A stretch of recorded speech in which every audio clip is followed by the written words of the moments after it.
खुशामदीद। आज हम हाजिर हुए हैं आपकी खिदमत में क्रिकेट की दुनिया की बड़ी ख़बरें लेकर। पाकिस्तान क्रिकेट में हलचल हर वक्त रहती है। पाकिस्तान सुपर लीग चल रहा है, उसमें कुछ मामलात हैं, वो आपसे डिस्कस करेंगे। तो सबसे पहले मैं आपको बताऊं कि क्या रन डाउन होने जा रहा है। शाहीन शाह अफरीदी ने पहली बार बात की है, जो उनका ख़बर आई थी कि उनकी और बाबर आजम की लड़ाई हो गई श्रीलंका के मैच के बाद, जो कि पहले की बात, लेकिन आज उन्होंने उस पर बात की है। उस बारे में भी आपको बताएंगे। उसके बाद कोयटा ग्लैडिएटर्स को एक बड़ा सेटबैक हुआ है, उनका एक फ़ॉरेन प्लेयर नेक्स्ट मैचेस के लिए अवेलेबल नहीं होगा। और फिर हम ये भी बात करेंगे कि क्या सिनारियो बन रहा है पाकिस्तान सुपर लीग में आगे के मैचेस के लिए, कि कौन किस तरह क्वालिफाई कर सकता है।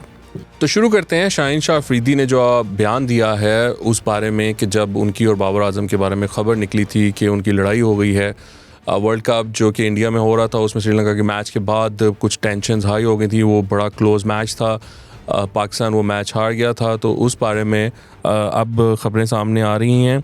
तो शाहीन शाह अफरीदी ने उसके बारे में पहली बार बात की और उन्होंने कहा है कि देखें, हमें जस्टिफाई करने की ज़रूरत नहीं है किसी को। जो भी हमारी बातचीत होती है मीटिंग में, वो हमारी एक फ़ैमिली के तौर पे गुफ्तगू होती है, और उसमें जो भी बातचीत होती है वो हम लोग मुल्क का सोच रहे होते हैं, टीम का सोच रहे होते हैं। हमारी प्रेफरेंस वो होती है, और उस लिहाज से जो भी स्ट्रैटेजी होती है, जो भी हमारी कोशिश होती है, वो सिर्फ इस वजह से होती है कि हमने मैच जीतना है।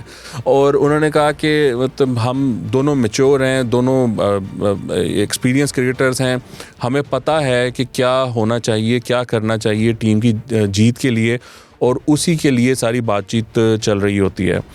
और इसी पर बाबर ने भी गुफ्तगू करते हुए ये कहा कि जब आप क्लोज मैच हारते हो तो उसमें फिर मीटिंग में कुछ ऐसी बातें होती हैं, तो वो उसका मतलब ये नहीं है कि कोई लड़ाई हो गई है, कोई फटा हो गया है।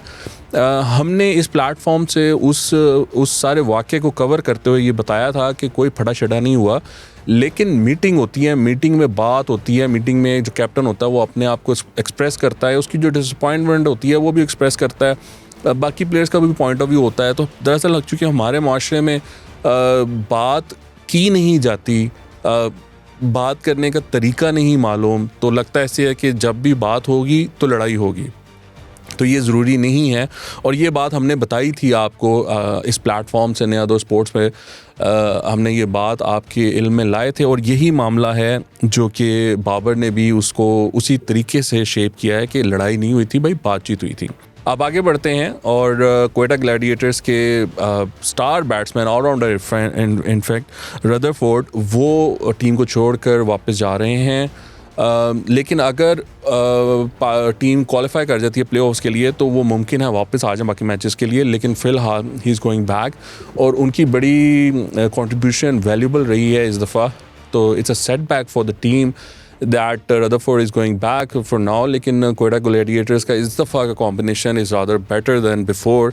उन्होंने कैप्टन चेंज किया है, रायली रूसो को इंक्लूड किया है एज अ कैप्टन, और उन्होंने टीम को अच्छा जेल किया। लगता है कि टीम स्पिरिटेड है, लड़ रही है। तो लेट्स सी कि वो क्वालिफाई कर पाते हैं या नहीं कर पाते प्लेऑफ्स के लिए।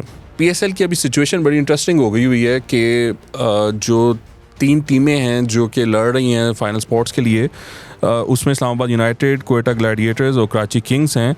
कोयटा अगर अपने 2 मैचेस में से, जो कि लाहौर और मुल्तान के ख़िलाफ़ है, उसको बस एक मैच जीतना है, वो जीतते हैं तो क्वालिफाई कर जाएंगे।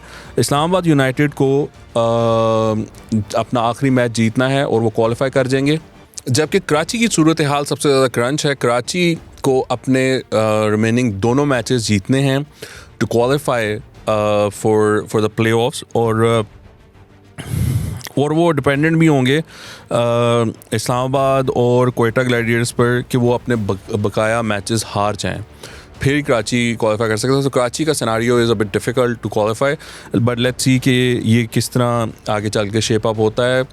We hope to see close matches, fantastic cricket and more entertainment. आपके देखने का बहुत शुक्रिया। आज के लिए इतना ही। खुदा हाफ़िज़।